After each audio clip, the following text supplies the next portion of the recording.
बिस्मिल्लाहिर्रहमानिर्रहीम। अल्लाहुम्मा सल्लि अला मुहम्मद व अला आलि मुहम्मद। अस्सलामु अलैकुम डियर स्टूडेंट्स। आज हम लोग टॉपिक कर रहे हैं रेक्टिफिकेशन।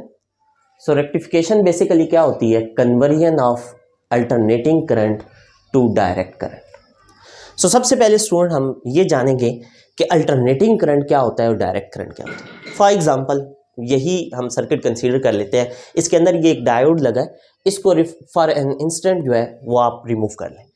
हमने कोई अल्टरनेटिंग सोर्स प्रोवाइड जब भी करते हैं किसी भी सर्किट के अंदर, किसी लूप के अंदर, तो for the first half cycle ये साइड आपके पास पॉजिटिव होती है और ये साइड नेगेटिव होती है, और आपका जो करंट होता है वो क्लॉकवाइज डायरेक्शन में मूव करता है। और नेगेटिव हाफ साइकिल के लिए क्या होता है? पोलैरिटी चेंज हो जाती है, ये साइड पॉजिटिव बन जाती है और ये साइड आपके पास नेगेटिव बन जाती है, और आपका जो करंट है वो क्या होता है? एंटी क्लॉकवाइज डायरेक्शन में मूव करता है। अल्टरनेटिंग करंट में क्या है कि आपके पास जो डायरेक्शन है वो एक साइकिल के अंदर दो दफा चेंज हो रही है। एक दफा आपके पास क्लॉकवाइज है और एक दफा आपके पास क्या है? Anti clockwise. इसके अगेंस्ट डायरेक्ट करंट में क्या होता है कि आपकी पोलैरिटी जो है वो हमेशा फिक्स रहती है और करंट एक ही डायरेक्शन में फ्लो करता है। हमने क्या करना है कि हमने जो भी अल्टरनेटिंग हमारा सोर्स है उसको हमने डायरेक्ट में कन्वर्ट करना है, यानी हमने अपने करंट की डायरेक्शन जो है वो हमेशा के लिए फिक्स करनी है, एक ही डायरेक्शन करनी है। हमारे पास इसके लिए हम यूज क्या करते हैं? डायोड हमने लास्ट लेक्चर के अंदर कंप्लीट डिस्कस किया था। बेसिकली एक पी टाइप मटेरियल जो कि ट्राइवेलेंट इंप्योरिटीज को ऐड करने से बनता है, और एक एन टाइप मटेरियल जो कि पेंटावेलेंट इंप्योरिटीज को ऐड करने से बनता है। अगर हम पी टाइप मटेरियल और एन टाइप मटेरियल को मर्ज करें तो एक पी एन जंक्शन या एक डायोड बनता है। और डायोड के लिए हमने एक सिंबल यूज किया था जिसके लिए यहाँ पे ये पी साइड है और ये आपके पास एन साइड है। डायोड को हम यूज करेंगे for the purpose of rectification, यानी हम conversion of alternating current to direct current through P N junction करेंगे। हमारे पास रेक्टिफिकेशन दो तरह की होती है।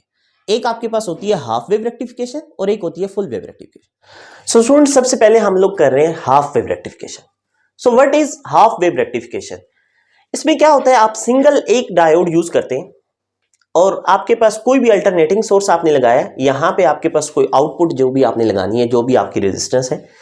For the first positive half cycle when time is from 0 to t/2, आपकी ये साइड पॉजिटिव है और ये साइड नेगेटिव है। आपका डायोड जो है वो पी साइड पॉजिटिव से कनेक्ट है और एन साइड नेगेटिव से कनेक्ट है। डायोड क्या है? फॉरवर्ड बायस है। जैसे जैसे आपके पास वोल्टेज इंक्रीज होगी आपके आउटपुट पे आपका करंट इंक्रीज होगा, यानी डायोड फॉरवर्ड बायस वर्कर है। और जैसे जैसे वोल्टेज कम होगी आपकी आउटपुट के ऊपर जो करंट है वो भी क्या होगा? डिक्रीज होगा।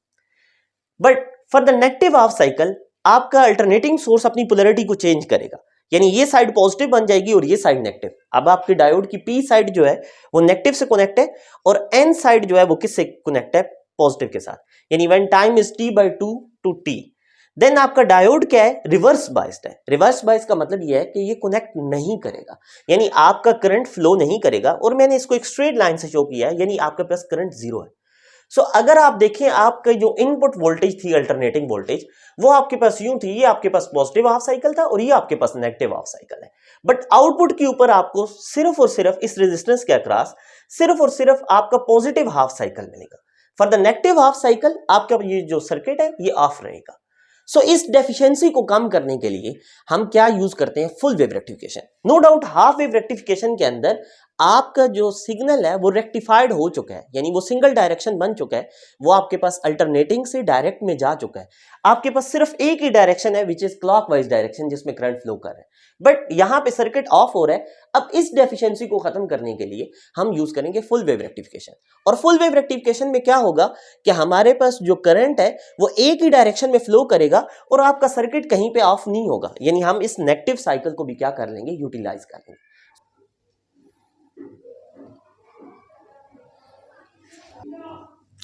स्टूडेंट अब हम कर रहे हैं फुल वेव रेक्टिफिकेशन और ब्रिज रेक्टिफिकेशन। इस रेक्टिफिकेशन प्रोसेस के अंदर हम बेसिकली 4 डायोड यूज करते हैं। डायोड 1 2 3 4, 4 डायोड है। ये डायोड आपने कुछ इस तरह से लगाने हैं कि 2 डायोड ये आपस में पैरेलल है और ये जो 2 डायोड है ये आपस में पैरेलल है। मैंने इनको अपनी मर्जी से नेम दिया D1 D2 D3 D4। आप कहीं पे भी नेम दे सकते हैं, D1 2 D1 इसे बोल सकते हैं, 2 इसे, 3 4, आप अपनी मर्जी से नेम कर सकते हैं। For the positive half cycle when time is 0 to t/2, ये साइड आपके पास पॉजिटिव है, ये साइड नेगेटिव है। क्या होता है कि आपके पास जब आपका पोटेंशियल जो है वो यहां पे पहुंचता है तो ये जो डायोड 1 है इसकी पी साइड पॉजिटिव से कनेक्ट है। सो डायोड 1 की पी साइड जब पॉजिटिव से कनेक्ट है तो डायोड 1 क्या है, फॉरवर्ड बायस्ड है। सो हम इसको ले लेते हैं फॉरवर्ड बायस्ड। बट इसी के अगेंस्ट अगर आप डायोड 2 को देखें तो डायोड 2 की एन साइड यहां पे कनेक्टेड है। सो डायोड 2 क्या है आपके पास, रिवर्स बायस्ड है। सो मैं इसको रिप्रेजेंट कर देता हूं, ये रिवर्स बायस्ड है। सो आपका करंट जो है वो इस डायरेक्शन में स्टार्ट कर देगा फ्लो करना। सो ये करंट यहां से ट्रेवल करके जब पॉइंट ए पे पहुंचेगा तो अब पॉइंट ए पे इसके पास दो पाथ है। एक पाथ ये है कि ये इस रेजिस्टेंस के थ्रू फ्लो करे और दूसरा पाथ ये है कि ये यहां से डायोड 4 के थ्रू फ्लो करे। लेकिन डायोड 4 को अगर आप देखें तो अगेन उसकी एन साइड है, यानी अगेन वो आपके पास क्या है, रिवर्स बायस्ड है। तो आपका जो करंट है वो पॉइंट ए से टुवर्ड रेजिस्टेंस फ्लो करना स्टार्ट कर देगा। सो जब ए से टुवर्ड रेजिस्टेंस आएगा और पॉइंट बी पे पहुंचेगा तो अगेन उसके पास दो पाथ है। अब डायोड 2 तो ऑलरेडी रिवर्स बायस्ड है, डायोड 2 हम रिवर्स बायस्ड कह चुके हैं, तो करंट किधर फ्लो करेगा, डायोड 3 की तरफ।